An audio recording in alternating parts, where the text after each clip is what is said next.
તો ભારતમાં એચએમપીવી વાયરસનું સંક્રમણ વધ્યું છે। દેશમાં એચએમપીવી સંક્રમણના 8 કેસ સામે આવ્યા છે।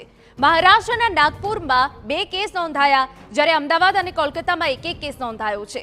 બેંગલુરુ, ચેન્નઈમાં એચએમપીવીના 2 કેસ નોંધાયા। તમામ કેસ બાળકોની અંદર જોવા મળ્યા। એચએમપીવીના વધતા કેસોને જોઈ રાજ્ય સરકારો પણ એલર્ટ છે।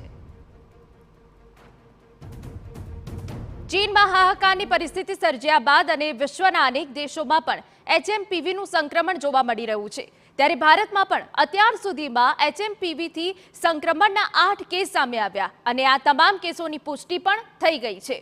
મૂળ રાજસ્થાનના ડુંગરપુરની 2 મહિનાની બાળકીને અમદાવાદની ખાનગી હોસ્પિટલમાં સારવાર અપાઈ રહી છે, જે એચએમપીવીથી સંક્રમિત હોવાનું સામે આવ્યું। કોલકાતામાં પણ એક 5 મહિનાના બાળકમાં આ વાયરસના લક્ષણ જોવા મળ્યા। મહારાષ્ટ્રના નાગપુરમાં પણ એચએમપીવીથી સંક્રમિત 2 કેસ મળી આવ્યા। તમિલનાડુના ચેન્નઈમાં પણ 2 બાળકો સંક્રમિત હોવાનું સામે આવ્યું। કર્ણાટકના બેંગલુરુમાં પણ 3 થી 8 મહિનાના બાળકો આ વાયરસથી સંક્રમિત થયા હતા, પણ તે બંને હવે સારવાર બાદ સ્વસ્થ છે।